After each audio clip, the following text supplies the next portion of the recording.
Growing up, the forest behind my house was my sanctuary, a place where the towering trees shielded me from the world's chaos. I knew every path, every nook, like the back of my hand. Yet one day, as the sun dipped below the horizon, I stumbled upon a clearing that had never been there before. A strange silence hung in the air, and I felt an inexplicable pull to step inside. The moment I did, the world outside seemed to fade, as if I'd entered a different realm where time stood still and the shadows appeared to have a life of their own. As I explored this eerie clearing, I noticed the shadows shifting unnaturally, twisting into grotesque forms that clawed at the edges of my vision. They seemed to whisper my name with voices that echoed from another time, sending chills down my spine. I tried to leave, but the forest path that should have led me home was gone, replaced by an impenetrable wall of trees. Panic set in as I realized I was trapped, with no choice but to confront whatever presence lurked here. Desperation drove me deeper into the clearing, where I discovered a strange stone altar at its center.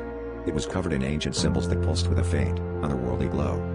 As I reached out to touch it, a wave of cold washed over me, and the shadows closed in, whispering secrets of a forgotten time. They spoke of a pact made long ago, a promise of power in exchange for something precious.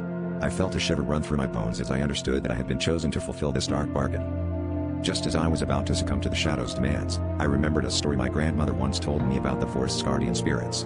In a last-ditch effort, I called out to them, pleading for help.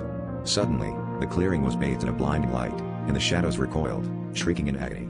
The world around me snapped back into focus, and I found myself standing at the edge of the forest, the clearing gone as if it had never existed. Though I was safe, I knew that the forest would never be a playground again, and the shadows would forever haunt my dreams.